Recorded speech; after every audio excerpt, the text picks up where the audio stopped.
Good morning India. दोस्तों नमस्कार।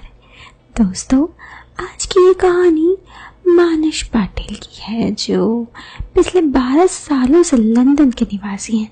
चलिए आज की ये इंटरेस्टिंग कहानी आपको सुनाती हूँ। आप इस कहानी को सुनते वक्त ईयरफोन या फिर हेडफोन का उपयोग कर सकते हैं। इससे इस कहानी की ऑडियो क्वालिटी आपको पसंद आएगी जब आपके कानों तक पहुँचेगी। चलिए दोस्तों अब इस कहानी को शुरू करते हैं। मैं मानस पाटिल बम्बई से, मगर मैं पिछले 12 सालों से।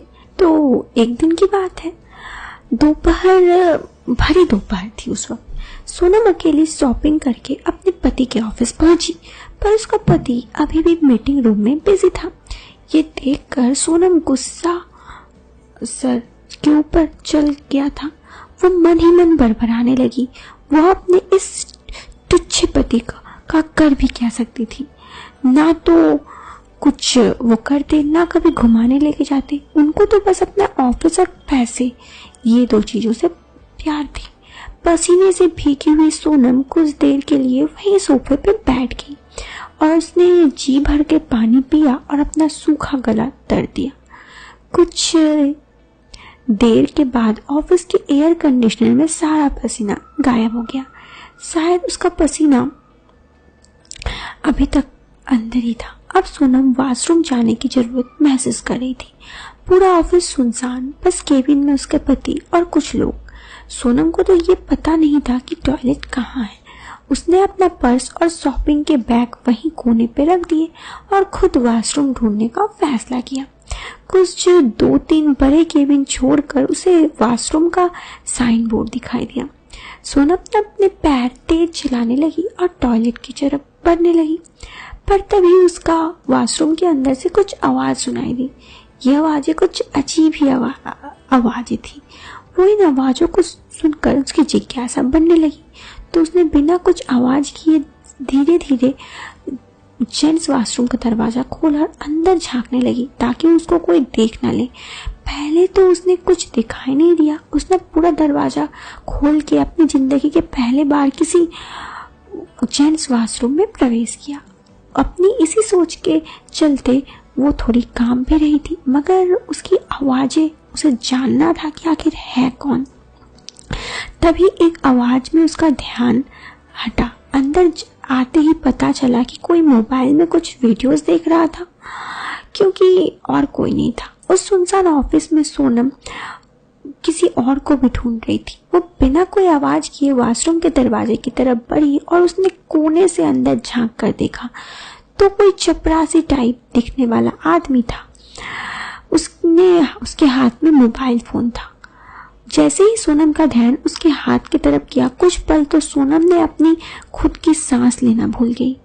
अपने मन में कुछ अजीब ही बात सोचने लगी, किसी भारतीय इंसान के बारे में। ये तो कुछ और ही था। उस चपरासी को देखकर वो कुछ सोच रही थी, पर क्या ये उसे ही पता था। जैसे तैसे उसने अपने आप को संभाला और ये सोचने लगी कि आज कुछ भी हो जाए, इस जालिम दुनिया और पति की चिंता किए बिना वो आगे बढ़ेगी और सब कुछ वो जो चाहते हैं वो हासिल करेगी। समाज और विवाह की सारी रेखाएं बांधकर उसके मन के कोने में रख दिया और हिम्मत करके वो जोर जोर से चपरासी को देखकर चिल्लाई, ये क्या चल रहा है? यहाँ काम करने आते हो कि कुछ और? रुक जाओ, तुम्हारी खैर नहीं, अभी पुलिस स्टेशन लेकर चलती हूँ। सोनम तो चिल्लाते हुए चपरासी की क्लास लगा दी। अचानक ऐसे किसी के चिल्लाने की वजह से उस चपरासी उसका हाथ से मोबाइल गिर गया और सोनम ने झट से उसके पास गई और कहा, ये क्या हो रहा है? तुम क्या सोचते हो ऑफिस यही सब करने आते हो? रुको, अभी तुम्हारे घर में निकालती हूँ। सोनम की धमकी सुन चपरासी ने अपने हाथ जोड़े और सोनम से माफी मांगने लगी। मैडम गलती हो गई, प्लीज गरीब की नौकरी पर लात मत मारो। आप जो चाहो मैं करने के लिए तैयार हूँ, पर किसी को मत बताना प्लीज मैडम। सोनम देख रही थी कि इन सब के दौरान वो चपरासी काफी डर गया था। उसके हाथ जोड़ने के कारण सोनम थोड़ा सोचने लगी। सोनम ने तिरछी आंखों से उसे देखा और फिर वो कुछ नहीं बोली और 1 मिनट के लिए चुप हो गई। फिर सोनम ने सीधा कहा, देखो तुम और मैं दोनों एक ही चीज के लिए हैं। अगर तुम जो चाहो वो तुम्हें मिल जाए और मैं जो चाहूँ वो तुम्हें मिल जाए तो मैं भी ये बात किसी को नहीं बताऊंगी और तुम भी मत बताना। उस चपरासी का नाम मानस था। मानस की तो जैसे लॉटरी लग गई। उसने कहा, बिल्कुल बिल्कुल आप जो बोलेंगे। फिर सोनम आगे बढ़ने लगी तो उसने कहा, देखिए मैडम, अभी एक काम करते हैं, हम लेडीज वॉशरूम की तरफ चलते हैं, उधर कोई नहीं होगा, यहाँ कोई भी आ सकता है, आज कोई लेडीज स्टाफ यहाँ आया नहीं। सोनम ने कहा, ठीक है, तुम जो बोलोगे मैं तुम्हारी बात मानने के लिए तैयार हूँ। तो उसने कार्यक्रम बनाया। उसने सोनम को नीचे फर्स्ट फ्लोर में लेडीज वॉशरूम की तरफ जाने के लिए कह दिया, क्योंकि वह वॉशरूम में अक्सर कोई नहीं जाता था। और इधर मानस वहां से बाहर निकलकर सबसे पूछने लगा कि मैं यहाँ पे लंच के लिए जा रहा हूँ, किसी को लंच में कुछ चाहिए तो बतला दे। ये बोलकर सबसे पहले वो अपने बॉस यानी सोनम के पति के पास गया। सोनम के पति ने कहा, नहीं कुछ नहीं चाहिए, अभी 1 घंटे तक मीटिंग चलेगी और मीटिंग के बाद ऑफिस बंद करना है।